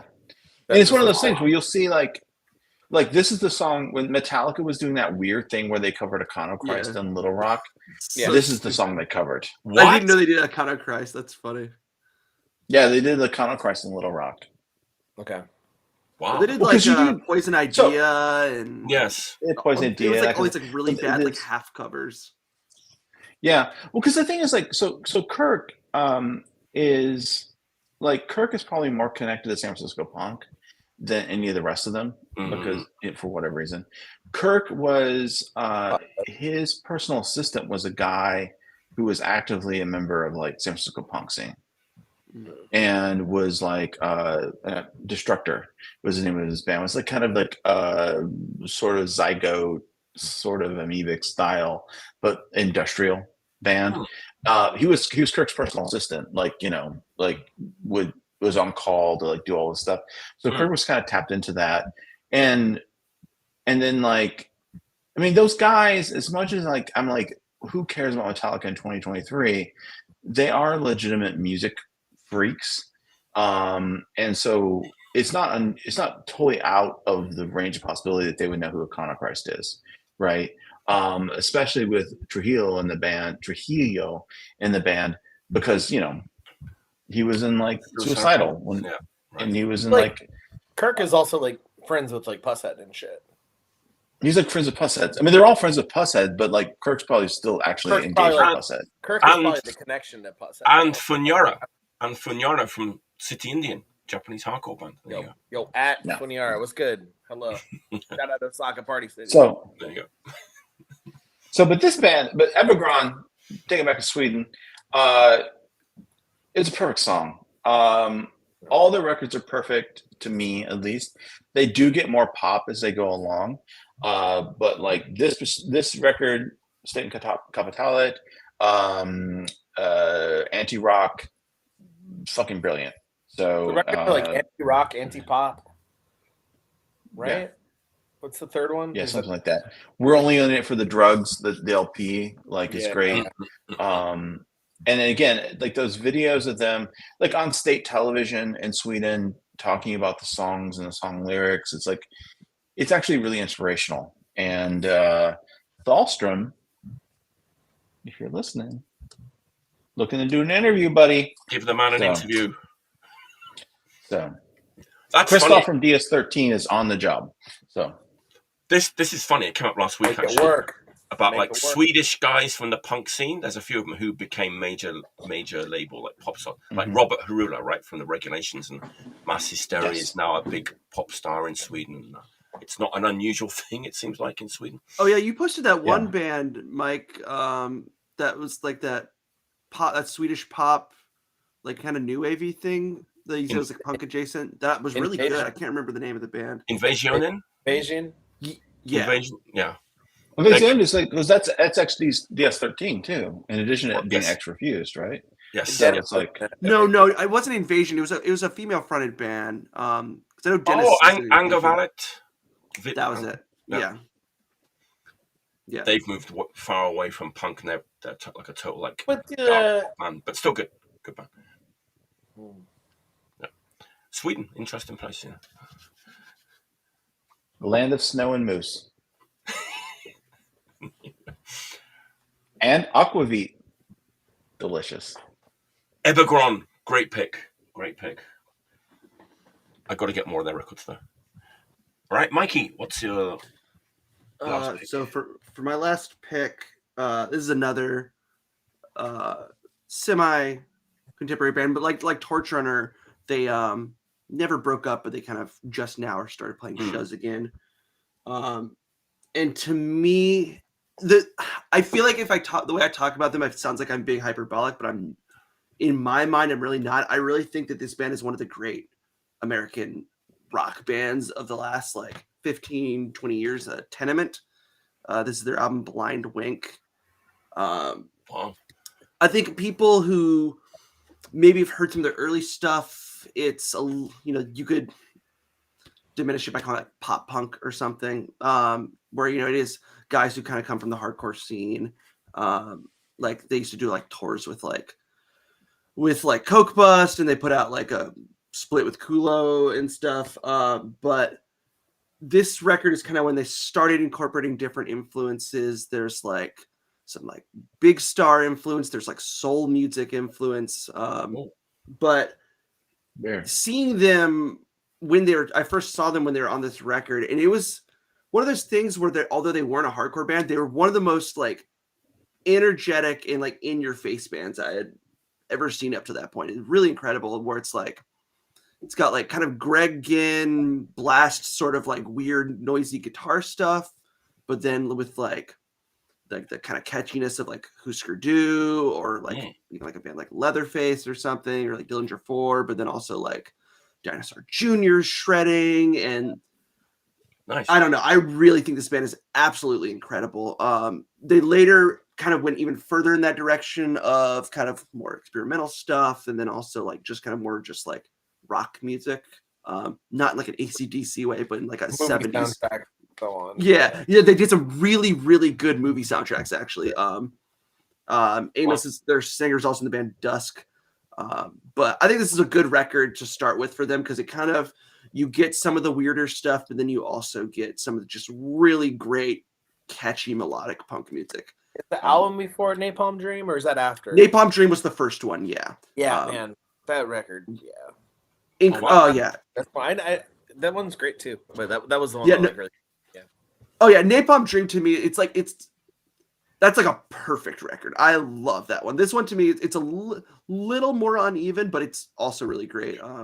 Did you get to see them around like the early 2010s or anything, Bobby? I saw them 2 or 3 times. Yeah. It was always like it's very polarizing. You know what I mean? Like they definitely like whoever they were playing with was very different. And like I got to see him once in a house show and twice in a venue, and it was like, yeah, I mean they were definitely like going for something completely different at that moment. They were great. Yeah. They were great. Like they were like a frustrating like you're talking about, they're going on tour with Coke Bust, and like that doesn't make sense, but also like kind of does, like and they would like sound. I remember when I saw them, it was around that time, they were like sound checking to playing Siege and stuff. But like I feel like sometimes you'll see bands where it's like, oh, we're hardcore guys, but we play in a pop band. But like this is just like really sincere. Like, but I also feel like if they played with like a Tenement at Phoenix Garden, was that? Yeah.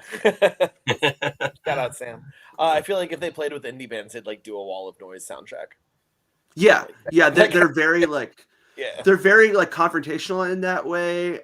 And also like they're one of those bands that was kind of frustrating as a live band, because like Husker Du is a band that I when you read about Husker Du, when it's like they would play ahead of their releases a lot of the time. So like they're playing new stuff that you've never even heard of when they just put out a record. So they could be a little impenetrable. When I got into like Napalm Dream, like I saw them like shortly after, and they didn't play like anything off of it, and I was like, and like I really like their later stuff too, but like I do have like a really deep connection with this and Napalm Dream and those early singles that they did. Because like later, I remember the last time I saw them was at the venue here, rest in peace, Strange Matter, where it was like they had like background singers, and like it was like a 6-piece lineup, but, like, and it was the much more lineup or whatever. Yeah.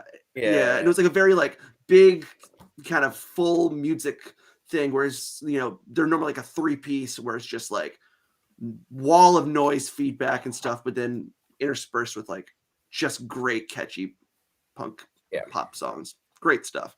It's wild. A true cult band where people who like them a lot of times love this band. And I'm definitely one of those people. Wow, I'm intrigued, especially those first two that you're talking about. Yeah, check out the first two. So here's the thing. So I've never heard of this band before, but I'm super intrigued by it. But I'm looking at the source. So Amos Pitch, who is in the band, he was also in Paul Collins' Beat, which is interesting to me. Wow, that's weird. Cool. He also was a touring musician and played drums for Peter Case, who was in the Nerves and the Breakaways and the Plimsolls. I can believe it. Wow. He's like a real music nerd, power pop nerd. And that's stuff. 2 out of 3 Nerves. Yeah. What? I said that's 2 out of 3 of the Nerves. Yeah, right. Look, man, I'm in the Paul Collins, Peter Case, bro. Across the wall. I mean, there's 3 Nerves, dude. There you go. Come on, man. I'm in the phone booth. It's in the. Where's Deborah Harry? Mike, if you haven't heard them and you like that kind of stuff, you should check out. Yeah, I'm very intrigued. Very intrigued. Definitely, I think this record's a good place to start because it kind of gives like a good overview, and then you can kind of go Napalm either the more raw stuff. Napalm Dream, really interesting. and then Dream. Blind Wink. This is the record. It's like it's got some of the rippers, but then it's also got like some piano songs and like there's a song with like an accordion. They're real, just like weird, adventurous music dorks and like real record collector types. Gotcha. All right. So check them out. They just started playing shows again. They played a show with Coke Bust in Baltimore recently. Wow. So, cool band. That's a great band. Excellent. Beautiful. All right, Bobby. Last pick of the show. I picked it while you were talking about yours, and I already after the other 2 mics, I don't like my choice anymore. But on the topic of Peel Sessions, I thought I'd pick an obscure ska Peel session by the group The Twatoots. They're a ska band. Actually, like have a big like soul influence, and I came across it just in like a Peel Sessions collection. And like honestly, if I ever see a Peel Sessions that I don't know, I'll take a moment to listen to it. Are they like a two-tone band? Kind of, but no. Like yes and no. Maybe leaning more ska. I don't know. Anytime like that name, just I didn't know what I was getting into when I found this record. Right. I'll either like find one Peel Sessions record in the collection or like a stack. And if I haven't heard of it, I'll typically take the time to check it out. But it was really cool. It's like kind of beautiful. It's like a little slower. They don't have a ton of releases out.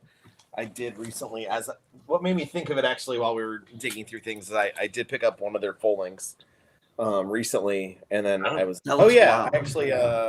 called Don't Send Me Flowers. It's a compilation of their like Peel Sessions and singles.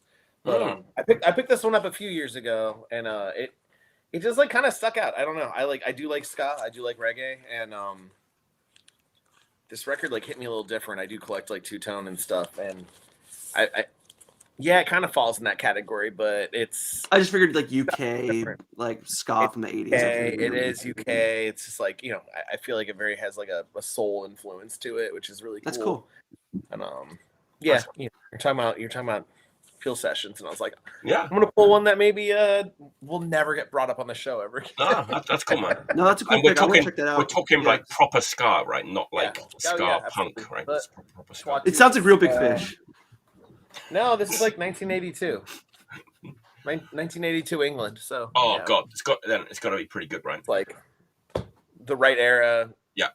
Right region, and this record has like 4 tracks on it, like most of the Peel Sessions, but this has those 4 tracks on it. Even this record's like 16 tracks, so I don't think they have a ton of material out. It seems very short-lived. I think they broke up like in the 90s. So that's my last pick. Peel Sessions. Ska.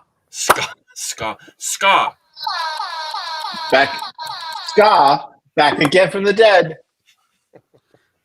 Oh, Oh, it makes no noise. You know these things? It doesn't make a noise. You just squeeze them. No, but that's creepy, and I like. And you kind of stretch on them. All right, it was a great show. Thank you for tuning in. We should have done this from the what's it called? Penny Lane. Thanks to Penny Lane. Penny We Lane. talked about it quite a bit. Thanks to Penny Lane for sponsoring tonight's show. We just didn't have our records with us, and that would just been awkward. Most of Enforced was there, so we could have had them on. Oh, really? Oh, wow. Yeah. Just to talk. That would have been cool, actually. Yeah. All right. We can go back. That was a great episode. I We'll just take the computer with us. Got to Let's go. Hold your horse. Let me announce next week's show. Next Friday. What's the date next Friday? Whatever it is next Friday. Christmas. 22nd. 22nd. Thanks, man. 22nd, 10 p.m., same time. Connecticut punk legend Jim Martin. Celebrated Summers, very own Tony Pence. Deep Sleep. And Peter Walkie Records, CEO. Meadow. Black. It's going to be a great show. It's always a great show. We never let you down. We never let you down, right? Tony Pence of Never Enough. Never enough pence. How many pence? Jim Martin of designer of the Warzone logo. That's the very fella. Yeah, the very fella. Great guy. Oh, God, that's all. Loved Jim. All right. On that note, see you next week. Thanks for tuning in. Have a drink. Have a good time. Have a good weekend. We'll see you next week. We're probably going to chat for a couple of minutes after the show, for a bit, maybe. Until next time, stay healthy and stay clean. Stay clean.